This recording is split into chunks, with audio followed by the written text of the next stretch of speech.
podcast terbang ke angkasa Heyo bersama Nita Pratama Putra.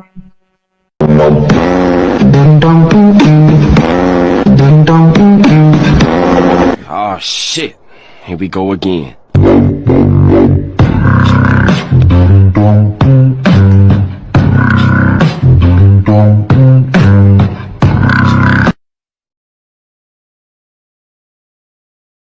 Ela veio pro baile de shortinho pra exibir o bom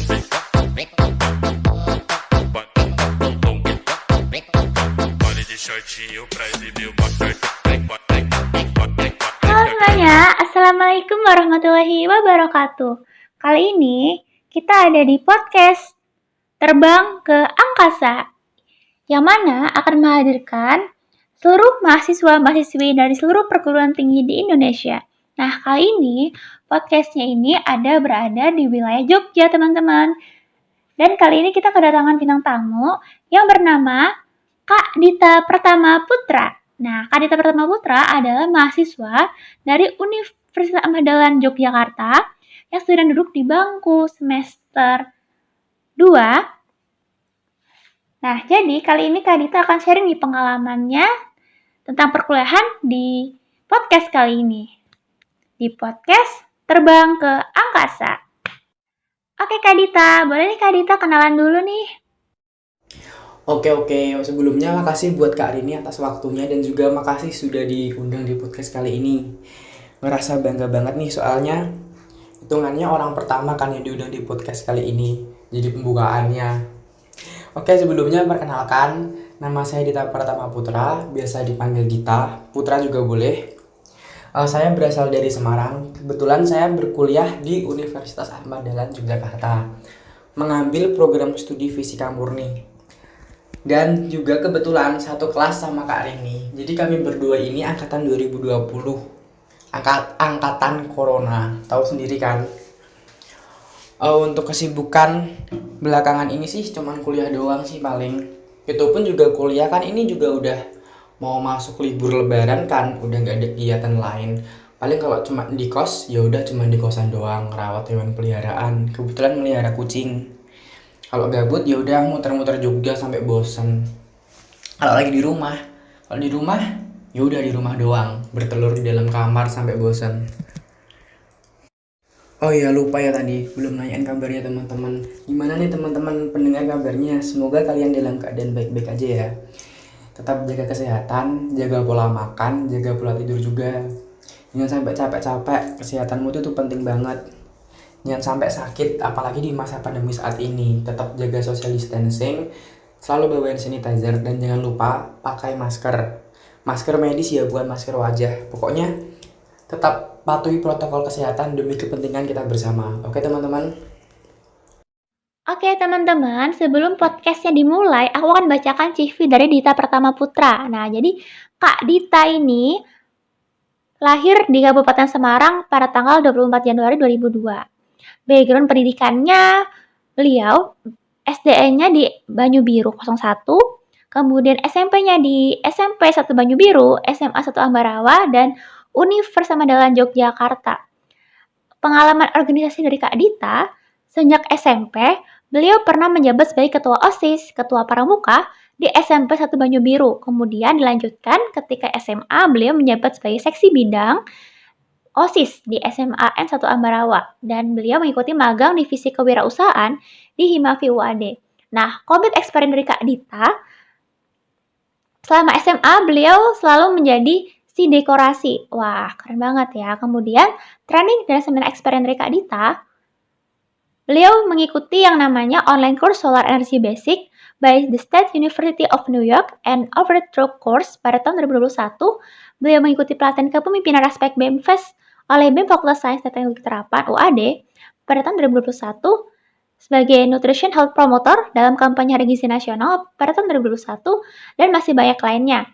Achievement dari Kak Dita Pratama Putra, beliau sangat aktif sejak SMP, menjadi juara 1 duta bahasa pada tahun 2016 di Kabupaten Semarang, sebagai juara 1 lomba menulis artikel dalam rangka Giat Baca Nasional pada tahun 2017, sebagai juara 1 lomba cipta puisi FAS 2N jenjang SMA Kabupaten Semarang pada tahun 2018, dan masih banyak lainnya. Nah, pengalaman scholarship experience dari Kak Dita Pratama Putra adalah beliau penerima beasiswa PT AMK untuk mahasiswa Fisika Manis UAD oleh PT AD Multikalibrasi pada tahun 2020 sampai sekarang. Nah, keren banget ya. Nah, oke, sekarang Kak Dita akan sharing nih teman-teman kepada kita semua. Oke, Kak Dita, sekarang kita lanjut ke pembahasan kita, yaitu tema kita adalah cara unggul bersaing di dunia perkuliahan. Nah, di podcast Terbang ke Angkasa ini, Kak Dita akan sharing ilmu kepada kita tentang cara unggul bersaing di dunia perkuliahan. Oke, Dita, kan kita tahu ya bahwa setiap orang itu memiliki prinsip hidup tersendiri dalam menjalani kehidupannya. Itu sudah menjadi hal yang tidak terbantahkan. Nah, bagaimana sih Kak Dita tuh memegang prinsip itu? Dan bisa nih Kak Dita sharing kepada teman-teman. Oke, jadi mungkin nanti di sini sebelumnya saya mungkin ngejawabnya bakal kayak lebih sharing aja ya. Sharing berbagi pendapat berdasarkan pengalaman yang pernah saya alami selama ini. Jadi sebelumnya, ini kan tadi topiknya cara unggul bersaing di dunia perkuliahan. Nah, sebelumnya teman-teman itu tahu nggak apa sih itu artinya unggul? Apa itu unggul? Unggul merupakan kayak gitu. Nah, jadi kalau menurut aku pribadi, unggul itu suatu kondisi di mana kita berada lebih baik, bukan lebih baik juga sih, lebih berada di atas orang lain, bukan dalam artian kasta ya, dalam artian kayak semisal nih aku sama temanku, nah aku lebih pintar dari dia, pengetahuanku lebih banyak, pengalamanku lebih banyak, nah itu bisa dikatakan saya lebih unggul daripada teman saya lebih unggul daripada si A. Karena apa? Karena saya merasa pengetahuan saya lebih banyak, pengalaman saya lebih banyak, dan itu juga jangan berdasarkan pendapat pribadi juga, tapi juga harus ada bukti kalau kamu unggul itu juga diakuin orang lain. Jadi kayak bukan sekedar ngomong aku lebih pintar dari dia, pengetahuanku lebih banyak dari dia, tapi kan itu pendapatmu pribadi, bukan nggak didorong pakai pendapat orang lain. Jadi kalau semisal kalian merasa unggul tapi didorong dengan pendapat orang lain, misal nih, kan tadi kita ngerasa aku lebih unggul dari si A. Nah, temanmu si B bilang, wah bener tuh, si Dita lebih unggul daripada si A, soalnya si Dita kalau di kelas waktu kuliah pengetahuannya banyak, pendapatnya banyak, pinter ngomong, public speakingnya juga bagus, inilah itulah. Nah, itu arti unggul menurut saya pribadi.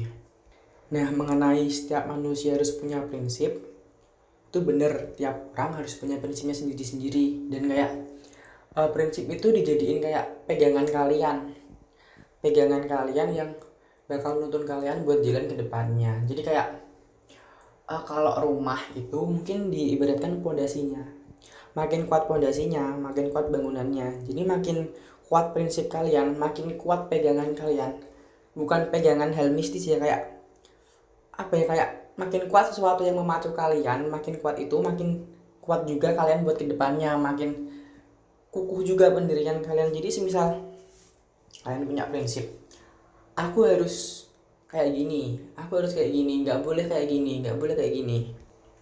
Misalnya gampangannya aja, misalnya punya aku sendiri ya, kalau aku sendiri punya prinsip, semenjak kuliah ini aku punya prinsip, di perkuliahan ini aku harus menjadi mahasiswa yang lebih unggul, yang lebih aktif, pokoknya yang lebih baik lah daripada sebelum-sebelumnya. Karena apa? Aku sadar sekarang posisiku ini mahasiswa, ada tambahan maha, bukan lagi siswa doang. Kalau siswa doang mungkin kayak masih SMA, SMP, ya udahlah jalanin aja, ya udahlah gini aja. Kalau sekarang di masa perkuliahan enggak, kalian harus mau aktif, mau proaktif, mau cari informasi sendiri, mau mengembangkan bakat yang ada di diri kalian, mau mengembangkan soft skill kalian atau hard skill kalian menjadi lebih baik buat kedepannya. Itu penting banget kayak gitu. Jadi semisal tadi nih aku punya prinsip nggak boleh malas-malasan, harus lebih giat. Nah yaudah, itu prinsip kalian pegang, jangan sampai tiba-tiba di tengah jalan aduh kok kuliahku kayak gini ya, kok kehidupanku kayak gini-gini aja ya, ya udahlah malas-malasan aja, ya udahlah tiduran aja lah, ya udahlah rebahan aja lah, nunggu rezeki jatuh dari langit. Nggak ada yang namanya rezeki jatuh dari langit. Kalau kamu punya kemauan, kamu harus punya prinsip yang kuat, harus punya tekad yang besar juga buat ngecapai apa yang kamu ingin. Jangan sampai keinginanmu besar tapi tekadmu kecil. Nah, sama aja itu nihil. Sama aja kayak mencapai suatu keinginan tanpa didasari dengan usaha yang kuat. Nah, dalam megang prinsip pun kalian juga harus ya udah, ya kalau itu udah prinsip kalian udah A, ya udah A, jangan sampai goyah di tengah jalan, entah goyah karena temen, karena kegiatan lain, atau tiba-tiba malas. Ya kalau kamu udah punya prinsip, ya udah itu resikomu, itu prinsipmu, dipegang, jangan sampai berhenti di tengah jalan. Kalau kalian sampai berhenti di tengah jalan, itu sama aja, itu hasilnya nihil. Itu sama aja kayak kalian punya usaha tapi nggak kalian selesaiin sampai di akhir. Jadi kayak kalian tuh kalah sebelum perang. Jadi kayak gitu jatuhnya. Itu sih kalau menurut pendapat Dita pribadi tentang prinsip yang harus kita pegang.